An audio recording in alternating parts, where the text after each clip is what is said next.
NFL weekend kicked off, and I wanted to watch football this weekend. You know what I'm saying? I'm like, I'm gonna be a football guy this weekend, right? Because I had nothing. I had my kids. We was gonna tell them, yo, we watching football. We chilling this weekend. And apologies to the Sperry words. Just click after this. But I opened my phone right before, you know what I'm saying, I go turn on the TV to, get all my news and shit before football. And Kendrick Lamar tweeted, right? Kendrick don't ever tweet. And so it popped up on my feed immediately. And I was like, oh no, wait, what's he doing? Because he don't tweet. And he had a little Super Bowl jump. He had a little Super Bowl promo. And he is going to be performing at halftime. Now, this is hilarious to me on many fronts, but I think it's dope because he's one of my favorite artists, first and foremost. But there's a lot of talk in the hip hop world about what's going on, right? So let me break it down for y'all a little bit.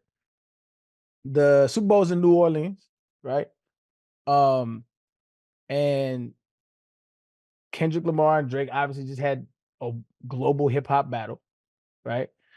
And so in the promo, I don't know. So people that don't follow it, like people probably didn't know what happened. Drake has been subliminally posting. He dropped something called 100 gigs, and in the 100 gigs, it's a lot of like back end footage of him for the last decade of just like him like in the studio, him meeting up with people, him rapping, him going over beats. Like it's actually really dope if you're a Drake fan.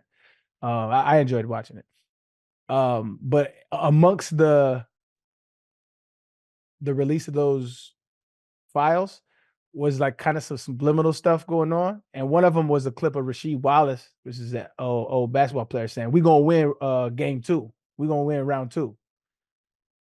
And there's a dude named DJ Academics who kind of like is at the forefront of like Drake news. He like loves Drake and he's really hip hop news, but like he's like Drake's biggest fan. And he been like tweeting, "Oh, we gonna win round 2. We gonna win round 2." So the hip hop battle that kind of captivated the entire world. It they've been alluding to maybe there's going to be a second kickoff to it, right? Now, Kendrick in the Super Bowl promotion addresses that, and in it he says, "You only get one opportunity to win a championship. No more round 2. There ain't no round 2s." Thought it was pretty clever. Thought it was pretty dope.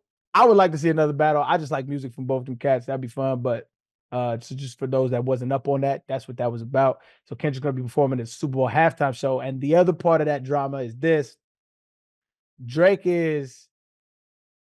came up under Lil Wayne's tutelage. Lil Wayne is like one of the biggest hip hop acts of all time. And to me, he's one of the he's in my top. Probably, you're not gonna get an argument from me if you tell me he's in the top 5. He's amazing. So, but he came up under Drake came up under Wayne's tutelage, and Wayne is from New Orleans, and so a lot of people are saying because Jay-Z is allegedly, I don't know how true this is, but this is the talk on the streets, Big T. Allegedly, Jay-Z is ahead of like all of the, I don't even know what you would call that, kind of the outreach programs for the entertainment side of the NFL. So like stuff like the Super Bowl, stuff like philanthropy, stuff like, social programs, stuff like that they partake in. Jay-Z is supposedly the head of all that.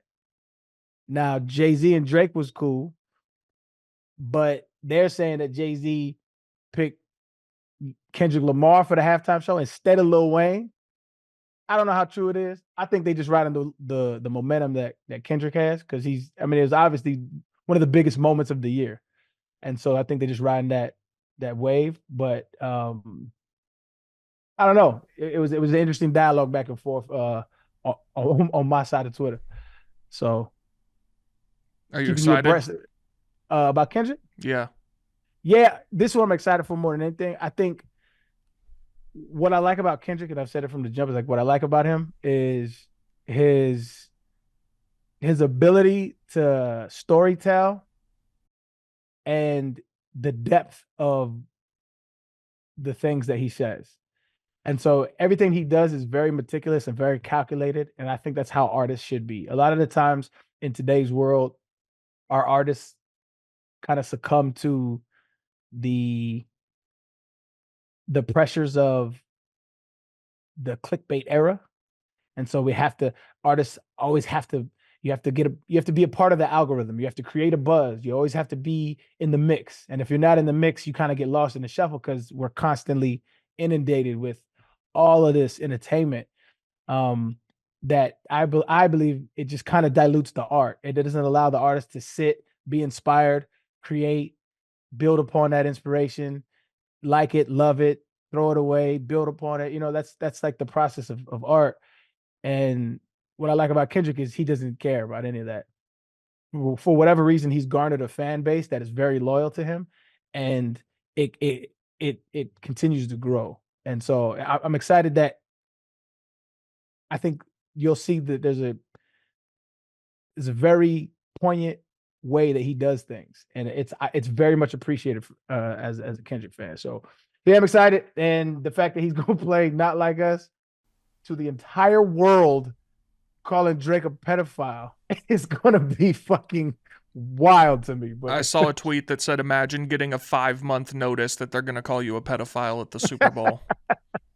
it's still at this point, I do feel bad for Drake because it's like, all right, there are some weird allegations out there about him, right? Whatever. But I mean, not whatever. There is some proof that I don't want to get to, but it's like, dog, like you can't get away from it. You can't get away from it because music is such a integral part of our society. And especially right before football season, and especially college football, you got college bands, you got black colleges playing that shit all the time. That shit's in all the TikToks. It's in all the Instagram reels. It's just everywhere. And then the one thing, like you're like, all right, I'm gonna watch Super Bowl with the homies. Like, you know what I'm saying? Take my mind off of what I do for a living. Nope. The halftime show is going to be a celebration of dancing on your grave. It's wild, bro. And I actually feel for that. Right when it had like died down too.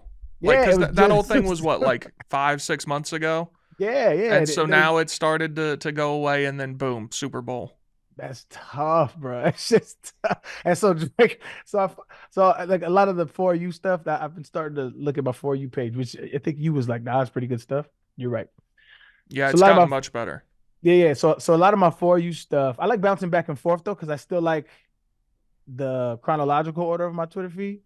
But the For You stuff is more, the stuff that you're into, which I like. I appreciate it. But so like a lot of like the Drake and Kendrick stuff will pop up in my feed, and so a lot of the Drake fans, like the conspiracies, are saying like it was a concerted effort to get Drake up out of here, you know what I'm saying, or just to the battle. And I could understand going there if I was a conspiracy theorist, or if I was like a super Drake fan, but I just took an L, and I just feel like he fucked with the wrong one. Kendrick is just a different. He's not normal, but alas, here we are. Super Bowl performance. I'm excited.